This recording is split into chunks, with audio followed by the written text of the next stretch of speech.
You went to the cash register yourself, pried it open, and stole money from the store. Shut the frick up. If you have a problem with me, you better frickin' divorce me, you bitch.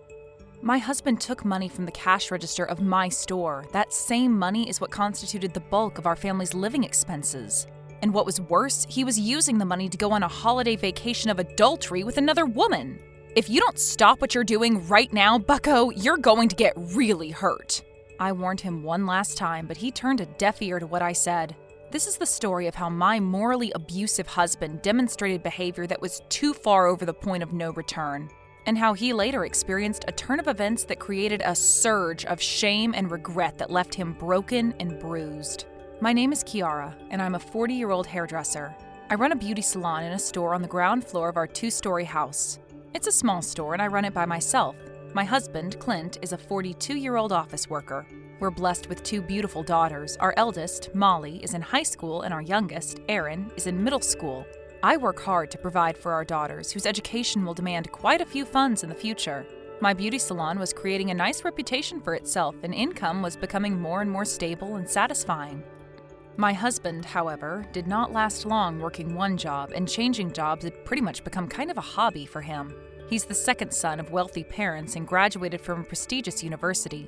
He was raised to be a responsible man with dignity, ambition, and above all, a kind heart.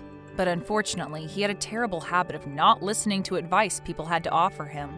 After graduating from university, he quickly landed a job at a famous company, but resigned after only 6 months because apparently he had had a disagreement with his boss.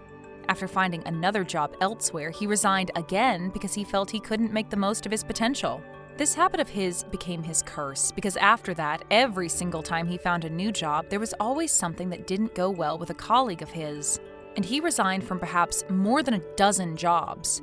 Currently, he works as a temporary administration clerk at a small construction company. Clint was very dissatisfied with his situation at the time, and taking out his frustration on his family was not an uncommon occurrence. I'm so tired. Hey, what the hell? Kiara, we're out of beer. Oh, I'm sorry. I'll go get some. At least have some beer ready, jeez. How hard can it freaking be to have a couple of Heinekens in this bitch? Damn it. I come home from work freaking tired and disappointed, and this is the treatment I freaking get? My husband never did any housework, but he was always good at finding fault with me with the housework. You've been using your job as an excuse for neglecting the housework, huh? I never mean it like that. You think you work more than me? Your work is just something you do in between chores, ain't it? You gotta take care of me, and you've gotta take care of the house, and that's the most important thing in your life, Kiara. Remember that. The trouble was that around that time, I was making quite a bit more money than Clint did. He's changed jobs so many times that his potential was beginning to wane away, and his career hadn't taken off, and his salary was always heartbreakingly low. That was another reason for his dissatisfaction. You don't need to go to college to do what you do. I graduated from a prestigious university with a freaking bachelor's degree, damn it. That's why those assholes at the job market are jealous of me. I know you've had a hard time with your job, honey. While I was dealing with my husband on that particular night, my daughter started interrupting me. Hey, Mom, is dinner ready yet? I'm hungry. It'll be ready in a minute, Erin. Hold on now. Honey, can I get your beer later? Why don't you go on ahead and get some? What the frick? What am I supposed to drink while you're waiting for dinner then? You're the wife in this house, you frickin' get it. Why don't you get it yourself, Dad? That's right, you're the one who's going to drink it. Go get it yourself.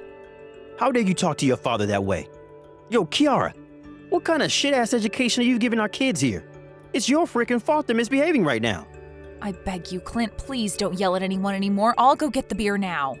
Don't freaking want one anymore. I feel like actual shit. I'm going out for a drink. My husband's self-centered behavior seemed to get worse as he got older. As it did, his adolescent daughters began to ignore him completely. Every time he'd say something to them, which was more often than not a quick lecture with an irritated tone of voice, they'd act as though he didn't even exist. Hey, the kids are getting so freaking cocky. Who do they think they owe their livelihood to? I hope you guys aren't talking shit about me when I'm not around, eh? No one's talking shit about anyone, honey. They're going through puberty. What freaking puberty? Don't you dare give me any stupid, simple bullshit to excuse that behavior. You're not a smart bitch, but my God, you sure are one that makes good excuses. I'm not making excuses. See that? Even that's an excuse. You literally live and breathe excuses. That's all you ever freaking do around here. I'm the one who pointed out the kid's bad attitude. Why the frick don't you correct him, huh? We don't have to go that far to make it, all right? You really don't want to do anything, do you? You're a lazy wife and a useless mother. Needless to say, Clint was selfish and self-centered, but if I interrupted him in any way, he would become furious. To make matters worse, my daughters, Molly and Erin, mostly Molly though, began to blame me as if they were annoyed that I couldn't defy him. Mom, you're always at Dad's beck and call, aren't you? Don't you have any opinions of your own? Your father is going through a hard time, Molly, darling. We should take good care of him so he'll get back on his feet sometime soon. What do you mean he's having a hard time? He doesn't do anything at home but sit around drinking beer and complaining to us. That's enough of that, Molly. Adults have to work in some way in order to survive, and sometimes the work can be very draining. Dad thinks he's the only one having a hard time, and he thinks so because you don't say anything to get him to snap the heck back to reality. I'm working my hardest, Mom, so is Erin, but Dad always makes fun of us and belittles us. It's not fair. He doesn't make fun of you, Molly. He's just a little harsh. Explain this then, Mom. Dad said to me, word for word, no matter how much you study, you're half your mother's blood. You'll never get to college because you got that innate trait of stupidity. Stupidity is a nicer word, mind you. He used something far worse, starting with an R. Clint said that? But why would he? You're always talking about Dad's moods, trying to justify it, and you won't even cover for us. I've said enough. I need to walk. She said that and promptly left the room. I had no idea that Clint's abusive words had hurt my daughter so much. If this situation continued, our family would undoubtedly be emotionally torn apart. I was at my wit's end. My work has become extremely busy with the start of the new year approaching fast. That was because I had a lot of reservations for year-end party events and kimono dressings for the new year. But when times get busy, it's also time for handsome profits, am I right? I extended my business hours to meet the demands of my customers, and things were going really well for me. Meanwhile, Clint began to leave the house for work later and later in the day, and it was as though he had more free time. You've been going to work rather late these days, haven't you? Yeah, things are pretty slow at work these days. I really don't have the need to be there early at all. Wait, you mean to tell me you've been running late?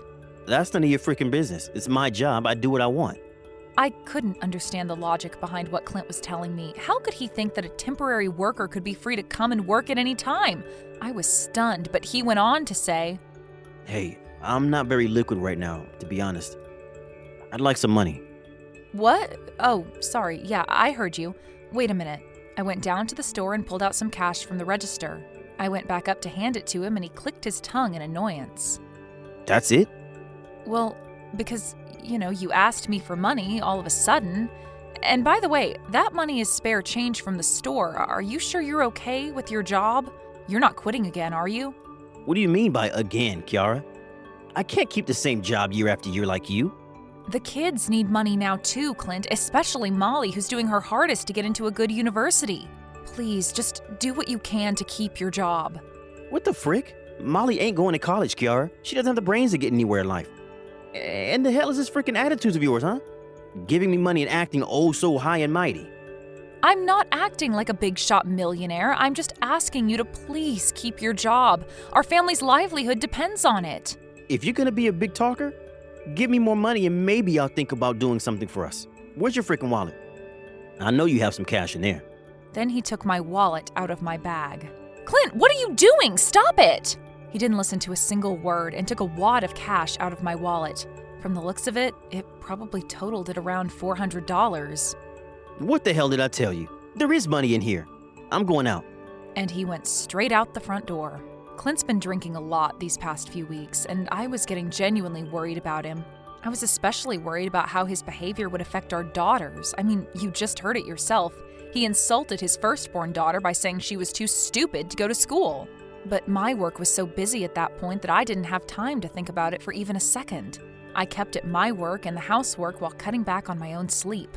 One day, I accidentally overslept and got up in a hurry. I woke up to the smell of delicious food already coming from the kitchen. Molly and Erin were preparing their own lunches. I strode over to the sink and washed my face. Sorry, girls, looks like I overslept. No problem, Mom. Molly made us both lunch. Why, Molly, thank you. That's very thoughtful of you. I mean, of course, it's my lunch after all. And you were up late cleaning up last night, so Every day after I close the store, I do the house chores right away, and after finishing up, I'd stay up after midnight sometimes cleaning up the store and getting everything ready for the next day. Well, I'm off then. Oh, and by the way, I made breakfast for you too. Oh, sweetheart. See you later, Mom. The girls made breakfast for me too. I ate a slightly burnt omelet with toast and a small bowl of oatmeal. I couldn't really taste it because I couldn't stop crying tears of heartfelt joy. The warmth filled me up though, and that was more than enough to get my motor running for the day. In this manner, my daughters began to take the initiative in helping me with the housework, and I was eager to get on with my work. Christmas flew by like a breeze, and the new year was at hand. I still had to work during the holidays, so it was hard for me to take my daughters out to a day out to spend some quality mother-daughter time together. They had been helping me with housework recently, and I wanted my daughters to forget all about their responsibilities at home and have fun doing the New Year's holidays. That's when the sky granted me with a wonderful gift. I received a call from my parents-in-law, and they wanted to spend the New Year's holiday with their granddaughters. It was quickly decided that Molly and Aaron would stay over at Clint's parents' place, their grandparents, for the new year. The Gladys household was a 3-hour bullet train ride away from our city. My firstborn, Molly, being the strong, independent young lady that she is, booked the bullet train tickets by herself and told her grandparents a plan to do some things together with them. They were pretty impressed with her taking the initiative. Clint, being who he is, notwithstanding, Riley and Brock Gladys were amongst the kindest people I've ever met, and they love their granddaughters very dearly. Have a lot of fun with your grandparents, girls. Hell yeah, Mom! I'm gonna get lots of New Year's money! Now, Aaron, you be more reserved this time, okay? You don't want what happened last time to happen again, right? I don't, but no, I won't be reserved in another way, Mom. I'm gonna tell Grandpa all about what Dad's been doing to all of us. No, you're not doing that. Tell me you're joking, Aaron. I mean, I was going to tell Grandpa too, Mom. Dad's been drinking every night for the past month, Mom. We have to do something about that, for crying out loud. You're always the one who has it hard, Mom. We want to help. Molly, you listen to me. I don't want you to make Grandpa worry about what's going on in this house. I don't want you to worry about your dad, and I want you girls to go have fun. The night the girls left, I was counting the money from the store cash register. I was going to transfer the money to our living expenses account the next day. My husband came home early that evening, and for the first time in a while, he actually touched me by gently squeezing my shoulders in the way affectionate couples do to each other. He even pecked me a kiss on the cheek. I'm home, honey. How have you been? Looks like you've been busy this month. I think we both deserve a beer. One? What? Why, thank you. Yeah, I'd like to have a beer. Considering how much work you've been doing, I figured that was what you wanted most right about now. How much did the store make this month? Clint asked me all these questions about my recent life, like how much the store made this month and any news about the business. When I answered, he was unusually kind and grateful. Well, you've done an awesome job, honey. Thanks for all your hard work. Damn, I suppose time and effort really do be creating miracles. The next morning, I was preparing to open the store as usual. Everything was going smoothly, but when I went to open the cash register, I felt something was strange. There were pry marks on it, and when I opened the machine, all the cash inside was nowhere to be seen. My mind went blank for a long moment, and I could not believe what I was seeing. This cash register contained the coins that I needed for change and the cash that I counted the previous night, the money I was going to transfer into my bank account for living expenses. In all, that cash register contained close to $4,600 up until the night before, and now it was completely empty. I then suddenly noticed a note card taped to the bottom of the register. There, in Clint's handwriting, read the following message. I'm working during the New Year's holiday, I need money, and I'm taking this with me. See you soon. Why the hell would he need that much money for work? I called his company immediately to get some information, but right when I asked for his whereabouts, the person on the other end told me something so unexpected I nearly fell out of my chair. Your husband has been absent without leave for some time now. He hasn't shown up today either, and it's already been decided he's going to be fired, ma'am. Forgive my being so straightforward, but we've been pretty disappointed in him for some time. We hope you understand our decision regarding this matter. It turned out Clint had been skipping work for a long time. Where the hell was he? I was about to call him when I got a message from my daughter Molly. She had sent me a photograph with an impossible comment. Caught the bastard red frickin' handed. The photo was of Clint walking arm in arm with a young woman whom I didn't recognize. So what happened was that the girls were spending the day at a theme park with their grandparents, and Molly just happened to see her father there with a woman whom she didn't know. I saw it and it all made sense. Clint was spending time with a woman whom he was having an affair with instead of going to work. I guess he wanted money to play with her, so he took a huge wad of my earnings from the last month. I immediately called him. What the hell do you want? I'm freaking busy right now. You went to the cash register yourself, pried it open, and stole money from the store. Why the hell did you do that? I didn't steal any money. I took it because I needed it for work. Yeah, that's what thieves do, buddy. Shut the frick up. If you have a problem with me, you better frickin' divorce me, you bitch. If you don't stop what you're doing right now, bucko, you're going to get really hurt. He laughed at that warning and merely replied with a cocky tone. You're threatening me? What the frick is the matter with you? I don't think anything's going to happen to me, bitch. You just frickin' try. This is your last damn warning, Mr. Clint Gladys. I want you to go home right now and return the money. And you're going to apologize to me. The frick? Who the hell do you think you are? You're trying to interfere with your husband's job, is that it, huh? I don't interfere with my husband's job. No, sir, I don't do that. But I do interfere with your affairs with other women. You son of a bitch. What the hell do you think you're doing? I heard Brock Gladys, my father-in-law, yelling at Clint from the other end of the phone. My husband was caught right on the spot by my in-laws. And in front of his daughter's eyes, Clint took the trained fist of his athletic father. After that, Clint was taken directly to his older brother, by order of his parents. Clint was having an affair with a woman who worked at his favorite cabaret club. He had pretended to be the heir of a wealthy family, and he even borrowed money to pay off the sleaze bag. I decided to divorce him because of his disgusting actions, and to demand alimony from both him and the woman whom he had an affair with. The woman whom he was having an affair with ran away as soon as she found out that he was unemployed and in a massive amount of debt. Clint couldn't repay the debt, so he managed to go to his parents on his knees and at their mercy for help. They agreed to help him, but only under the condition that in return, he was to be sent to train under his older brother Jack, now under the name Yohiro. Jack's wife is the daughter and heiress to a Buddhist temple, and Jack married into the family, being a big Buddhist practitioner himself. The temple was a place notorious for its rigorous training regime, and even huge YouTubers sometimes attempted to power through their program. Every single one of them said it was among the most brutal experiences of their lives. The young monks were very strict with him, as he had no lasting effect on them and could only look up on them from down below. The complete opposite of what he was used to. Molly and Aaron were shell-shocked by their father's abominable true colors, but were gradually healed by the heartfelt hospitality of their grandparents. Even after the divorce, we keep close contact with the Gladyses, and they sometimes invite us all out to trips or nice dinners. As for me, I worked so hard during the New Year's holidays that I couldn't think of anything else. Thanks to my hard work, I was interviewed by a local newspaper as the owner of a humble hair salon with a good reputation. It was featured in small articles in the New Year's issue of a beauty magazine, and things have turned up even more. My family will be changing after the new year, especially since Mr. Gladys has stirred up quite a bit of chaos. But I still intend to do my best in my work. I'm going to try to stay strong and cheerful so that my daughters won't have to worry about me after such a terrible experience.